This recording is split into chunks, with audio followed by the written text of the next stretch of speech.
మాలీవుడ్ అంటే Malayalam industry Mohan Lal and Mammootty లాంటి legends తో ఉన్న ఈ ఫిలిం ఇండస్ట్రీకి వాళ్ళ ఎక్సలెంట్ స్టోరీ టెల్లింగ్ వల్ల అందరూ మాలీవుడ్ ని ఆదరిస్తారు. ఇప్పుడు మీరు అనొచ్చు, అసలు టాలీవుడ్ గురించి చెప్పే వీడు మాలీవుడ్ గురించి ఎందుకు చెప్తున్నాడు అని. దానికి రీజన్ ఓటీటీ ప్రభావం. మన తెలుగు జనాలకి మలయాళం సినిమా అదో రేంజ్లో ఎక్కేసింది. అండ్ ఆఫ్టర్ ఎఫెక్ట్స్ వాళ్ళు మన టాలీవుడ్ నుంచి కూడా సేమ్ ఎక్స్పెక్ట్ చేయడం మొదలుపెట్టారు. సో ఎలాగో ఇంత high budget pan India craze ఉండే స్టార్స్ అండ్ అసలు తగ్గిన డైరెక్టర్స్ ఉన్నారుగా, జస్ట్ మలయాళం రేంజ్ స్టోరీ ఒకటి దొరికితే చాలు అని తెలుగు ఆడియన్స్ ఎక్స్పెక్ట్ చేశారు. కానీ ఒక ఇండస్ట్రీ చేస్తుందని మనం కూడా అలానే చేస్తే వాళ్ళకి మనకి తేడా ఏముండదుగా. సో మాలీవుడ్ వాళ్ళని టీఎఫ్ఐ కాపీ చేయకుండా ఉంది.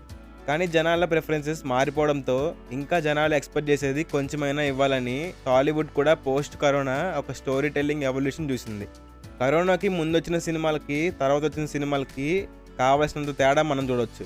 ఆ post Covid and pre Covid మధ్య డిఫరెన్స్ని ఈ వీడియోలో తెలుసుకుందాం. సో చేతిలో చక్కడీలు పట్టుకోండి, రిలాక్స్ అయ్యి ఈరోజు మన వీడియోలోకి వెళ్ళిపోదాం. Point number 1, shift from commercial movies. Pre Covid చాలా ఎక్కువ సక్సెస్ రేట్ ఉన్న జనర్ కమర్షియల్ మూవీస్. ఫ్యామిలీస్తో పాటు మాస్ ఆడియన్స్ని కూడా ఈ జనర్ అట్రాక్ట్ చేసింది. కానీ కోవిడ్ తర్వాత ఓటీటీ వల్ల జనాల ప్రిఫరెన్సెస్ మారిపోయాయి. ఇప్పుడు వాళ్ళకి కమర్షియల్ సినిమా రొటీన్ అయిపోయింది. అసలు ఇప్పుడు కమర్షియల్ సినిమా తీసినా ఎవరో చూడరు. అందుకే మన టాలీవుడ్లో కమర్షియల్ సినిమా కంప్లీట్గా పోలేదు, కానీ ఇన్ ఎసెన్స్ మొత్తం మారిపోయింది. ప్యూర్ కమర్షియల్ సినిమా కాకుండా ఈ మధ్య కమర్షియల్ సినిమాలో ఒక ఎలిమెంట్ని బాగా హైలైట్ చేస్తూ కమర్షియల్ సినిమా ఒక సబ్ జనర్ అయిపోయింది. మెయిన్గా ఇప్పుడు వస్తున్న జనర్లో యాక్షన్ ఆర్ కామెడీని ఎక్కువగా హైలైట్ చేస్తున్నారు. ఇంకొక పాయింట్ వచ్చేసి రైజ్ ఆఫ్ వల్నరబుల్ క్యారెక్టర్స్. మనం చిన్నప్పటి నుంచి చూస్తే మన హీరో క్యారెక్టరైజేషన్లో మన హీరో ఒక అమరవీరుడు, అసలు ఒక్క ప్రాబ్లం కూడా లేని పర్ఫెక్ట్ మనిషిని చూపించారు.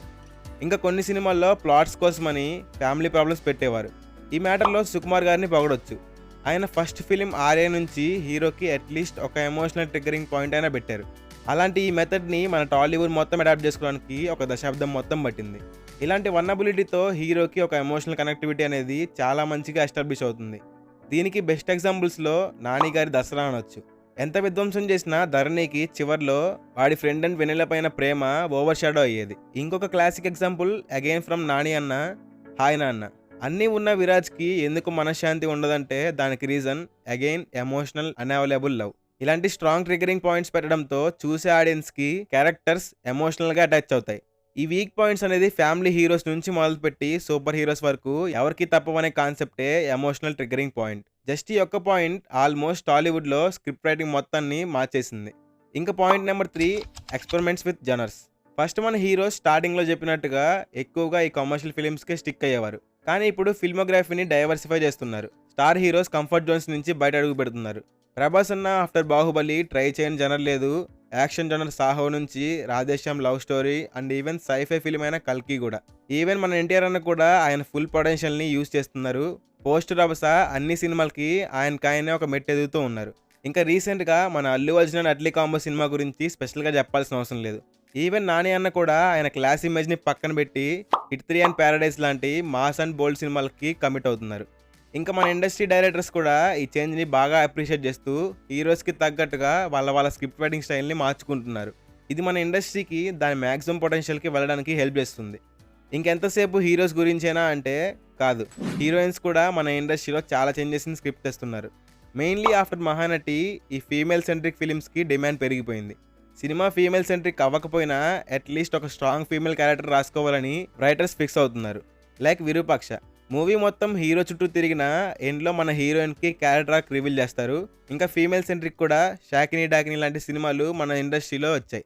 ఈ ఒక్క పాయింట్తో మన ఇండస్ట్రీలో ముందుగా వచ్చిన హీరోయిన్స్ని సైడ్ లైన్ చేస్తున్నామనే కంప్లైంట్ టోటల్గా రిమూవ్ అయిపోయింది. Next major change in our industry writing is more social related drama. Social ఇష్యూస్ని బేస్ చేసి మూవీస్ వస్తున్నాయి. ఇది కూడా మలయాళం ఇండస్ట్రీ ఆఫ్టర్ ఎఫెక్ట్స్ అనొచ్చు. బికాజ్ మన దగ్గర చాలా తక్కువగా వచ్చే రిలేటబుల్ సినిమాలు వాళ్ళకి స్ట్రెంత్గా మారడం, ఇది నోటీస్ చేసి ఫిల్మ్ మేకర్స్ మన టాలీవుడ్లో కూడా ఈ సోషల్ జస్టిస్ అనే కాన్సెప్ట్తో సినిమాలు తీయడం మొదలుపెట్టారు. ఇక్కడ సొసైటీలో ఉన్న చాలా sensitive issues like class, caste and race లాంటి సబ్జెక్ట్స్ పైన సినిమాలు వచ్చాయి. ఎగ్జాంపుల్ అంటే క్లాస్ అనే టాపిక్ పైన ఉప్పిన సినిమా, క్యాస్ట్ అంటే దసరా అండ్ రేసిజం అంటే కలర్ ఫోటో. ఇలాంటి సినిమాలతో మన ఆడియన్స్ స్టోరీకి బాగా రిలేట్ అయ్యారు అండ్ సో ఆటోమేటికల్లీ కనెక్ట్ కూడా అయ్యారు. సో ఈ పాయింట్ మీనింగ్ మనకి ఇప్పుడే సోషల్ డ్రామాస్ వస్తున్నాయని కాదు, కానీ అప్పటి నుంచి ఇప్పటికి సోషల్ డ్రామాలు రాయడంలో అండ్ ప్రెజెంట్ చేయడంలో చాలా చేంజెస్ వచ్చాయి. అండ్ అవి కూడా చాలా పాజిటివ్ చేంజెస్ అవడంతో ఆడియన్స్ కూడా దీన్ని బాగా ఎంకరేజ్ చేశారు. ఇంకా moving on to our next point, rise of anti heroes. Second పాయింట్లో చెప్పినట్టుగా ఇప్పుడు హీరోస్ అంటే మంచోళ్ళు అనే టైప్ ఆఫ్ క్యారెక్టరైజేషన్ పోయింది. ఇప్పుడు దెర్ ఆర్ గ్రే క్యారెక్టర్స్, అంటే మంచోళ్ళు అండ్ చెడ్డోళ్ళు కూడా. In a sense just story వాళ్ళ పర్స్పెక్టివ్ నుంచి వెళ్తుంది అంతే. Primary examples for this is అంటే పుష్ప. క్యారెక్టర్ వైజ్ ఎంత మంచోడైనా ఎండ్ ఆఫ్ ద డే వాడొక స్మగ్లర్. వాడు చేసేది క్రైమ్, కానీ అది ఎవరు పట్టించుకోరు బికాస్ స్టోరీ డిమాండ్స్ ఇట్. ఇంకొక ఎగ్జాంపుల్ కల్కిలో ప్రభాస్ గారి భైరవ క్యారెక్టర్. లిటరల్లీ వాడి పని మాత్రమే చూసుకుంటాడు, no saving, no hero type objective. ఇలా గ్రే క్యారెక్టర్స్ చేయడంతో ఆడియన్స్ బోర్ అవ్వరు అండ్ ఆ సోషల్ స్టీరియో టైప్ ఉంటుందిగా, హీరోస్ చాలా మంచోళ్ళు అని, అది బ్రేక్ అవుతుంది. ఇంకా let's go to our next point, అదే పాన్ ఇండియా అప్పీల్. మనకు తెలిసినట్టుగా పోస్ట్ బాహుబలి ప్రతి ఒక్కరికి ఆ range pan India success and stardom కావాలి. కానీ ప్రతి ఛానల్ ఫిలిం మ్యాటర్స్ కాదు, ప్రతి పాన్ ఇండియా సినిమా బాహుబలి కాదు. సో ఈ లాజిక్ అర్థం చేసుకున్న టాలీవుడ్ వాళ్ళు బాహుబలి లాంటి సినిమా చేయడానికి కూడా ఒక ఫార్ములా క్రాక్ చేశారు. అండ్ అది చాలా simple, VFX and heavy collaborations. VFX గురించి ఆల్రెడీ మన ఛానల్లో 2 వీడియోస్ ఉన్నాయి. కానీ ఈ హెవీ కొలాబరేషన్స్, అది క్యామియో రోల్లో యాక్టర్స్ అయినా, వేరే industry directors and actors collaboration అయినా చాలా పెద్ద విషయం.